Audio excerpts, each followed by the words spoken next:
welcome back. And this is still Breakfast Extra. And this is our first big story for the day. And thanks for being here. So resident doctors across Nigeria began a 5-day warning strike as of Friday following the expiration of yet another ultimatum to the federal government. The doctors under the banner of the Nigerian Association of Resident Doctors are demanding or were demanding the immediate disbursement of the 2025 Medical Residency Training Fund, the payment of salary arrears, including 5 months of arrears under the revised consolidated medical salary structure, outstanding specialist allowances, hazard allowances, and improved welfare overall. Public hospitals in several states, including Lagos, Abuja, Oyo, and others, were part of the shutdown of non-emergency services. Patients were stranded, especially in accidents and emergency units. Many clinics sent people home due to lack of doctors on the board. While some centers were holding minimal staff, most resident doctors are compiling fully with the strike call, saying government promises have repeatedly been delayed or ignored. Public health care, beg your pardon, public health care already stretched thin. Now that stood at the very edge, and sudden halts to services and all, mothers in labor, accident victims. Physicians warned that long-term delay is fulfilling these welfare demands, endangered lives and morale. However, fast forward to today. It's a Sunday, and we hear that the doctors' strike has been called off. Have they gotten their demands met? Are there promises that have timelines to them? Well, we're going to find out. We have with us Dr. Benjamin Olowojebutu, National First Vice President of the Nigerian Medical Association. Dr. Olowojebutu, you're welcome. Grand of you to come again. Always, each time we call, you're always here. And I got the name right today. Yes, thank you. Thank you very much. How is it still going on? We're good, but we're very concerned for the doctors. Yes, thank you. This happens many, many times. Okay, we're going to go back to work, and then there's another strike. Demands are always made. The question is, are they met? When these conversations happen with the authorities, how many are stricken off of the checklist that we're going to do this, we're going to do this? And like Queen noted this morning, with a timeline. The point for me, thank you for having me again all the time. I love your conversations. You guys do a good job. Thank you. But, why must you always get to this point in this country that there must be ultimatum all the time? Why is there no proactive ideas of how things can be solved in this country? Why are they taking doctors very seriously? Why must it be a warning strike or a strike for you to think about those that serve you? Somebody told me yesterday, said, Dr. Benjamin, we treat these people very, very well when they are sick, but we cannot even afford to buy ourselves paracetamol when we have headaches. That's how bad the problem is. So on Friday, the strike started. I think by the morning of, that's Thursday, by the morning of Friday, they started getting alerts because they went on strike. Alerts? What kind of alerts? For MRTF, Medical Residency Training Fund. Now, that fund is in the act of residency training, which means every year there's a fund for them to help them do the exams, the audit courses. Imagine people don't get the money on time and they can't do the exams to improve training, to improve capacity, to improve. It's in the act because the rigorous nature of training is very, very, very, very, is a big tax in this country. So it's in the act that they must get a fund to support them while they're doing training. And some big centers in Nigeria haven't got to the funds, and they cannot go for their exams. The exams are not pretty expensive because the exams are national exams and West African exams are very, very expensive. So the government had told us at the end of July, when we started an MOU, a memorandum of understanding with the government, when NMA itself called an ultimatum that time, that they were going to do this thing before the end of August. So August came, no funds. Even the funds that we're supposed to get for 7 months arrears, they only pay paltry of 2 months. Some didn't even get it all. So, and now they went for another ultimatum, and before they went on the warning strike. The warning strike is what now brought out the funds.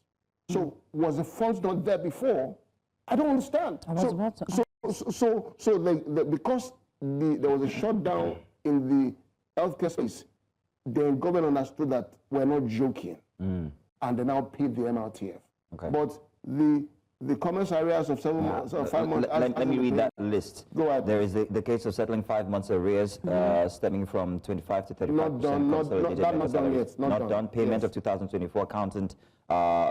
Accoutrements allowance arrears. Not done. Prompt disbursement of specialist allowance. Not done yet. Recognition and restoration by regulatory bodies of West African postgraduate membership certificates. Not done yet. Faster issuance of membership certificate for qualified candidates. We're yet to find out. Yes.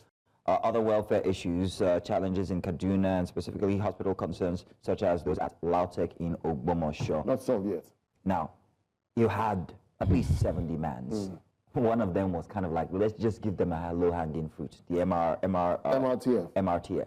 And then the doctors call out a strike. Now, there's 7 demands here. How many more strikes until we see proper service from the doctors? Because you're only taking one demand, one resolution each time, it would seem. It's painful. You know, for me, it's about conscious, concerted effort for a good nation.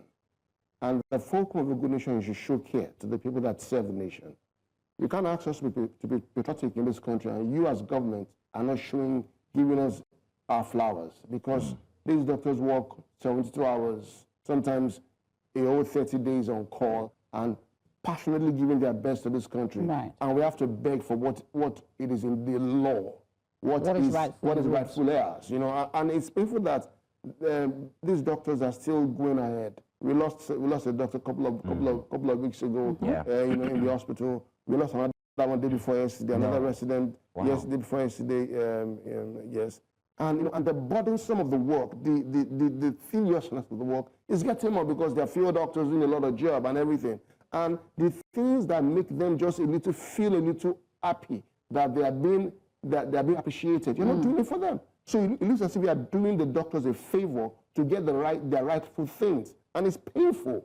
You know, we must get to a point that we must tell ourselves the truth.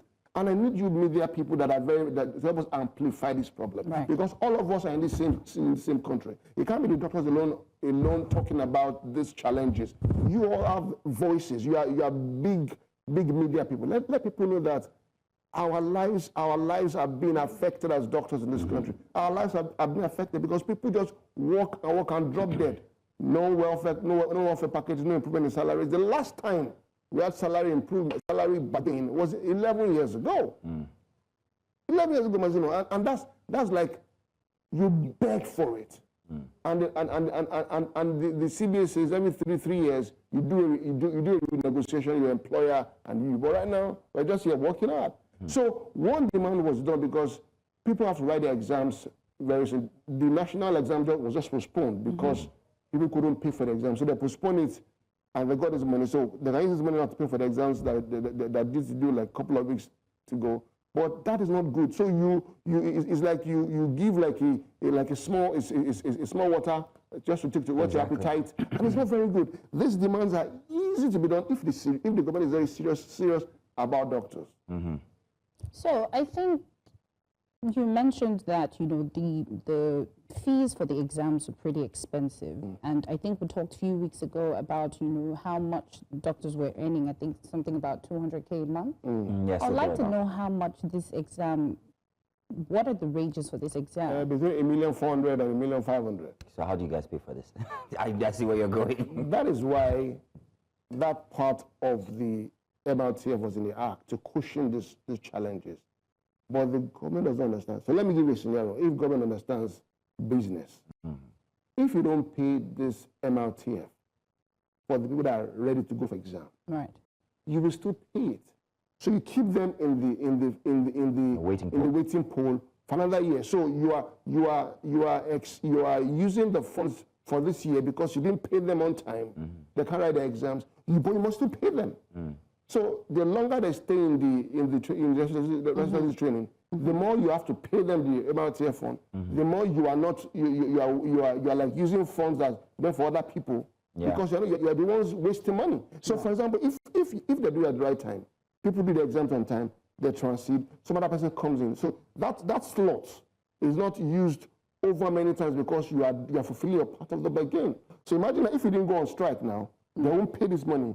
And when they didn't pay this money, this same set of people that couldn't do exams this year, we will now still be paid next year. So one more year of expenses. It's like demurrage at the ports. Demurrage, are you getting my point? You get it right. Yeah. So it's like, are you taking this residency training seriously?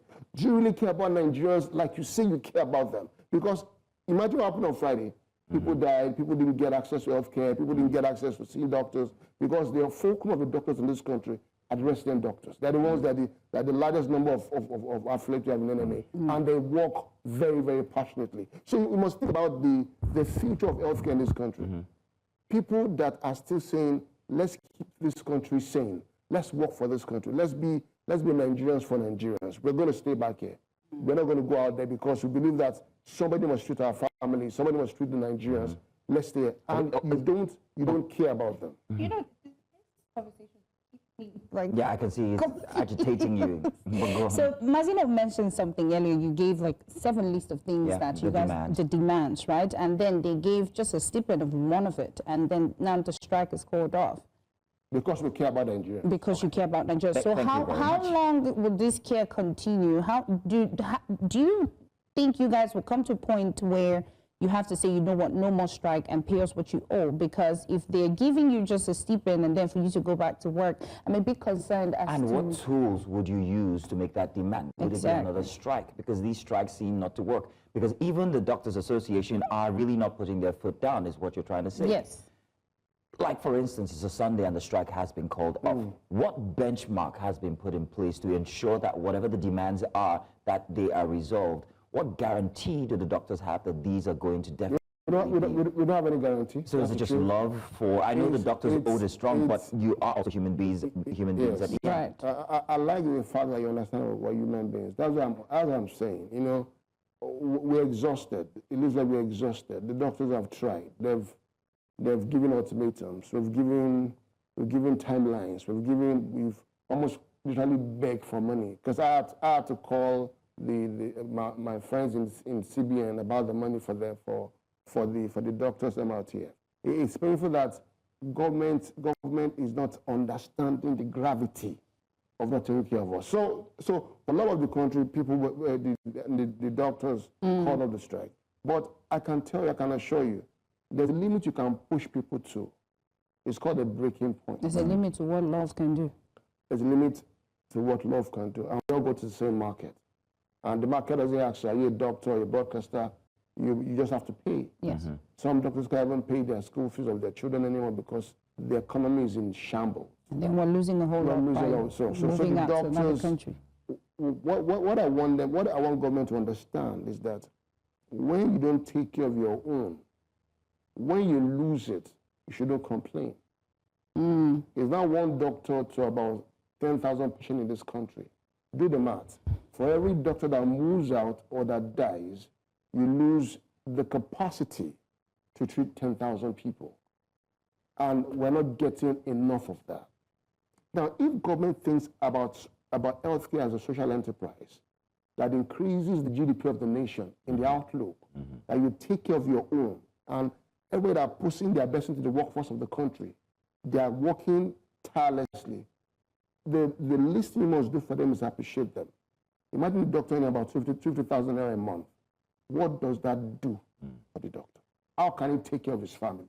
How can he take care of his children or our children? So the point for me is that the strike is what maybe is the only thing the government understands to take care of the people.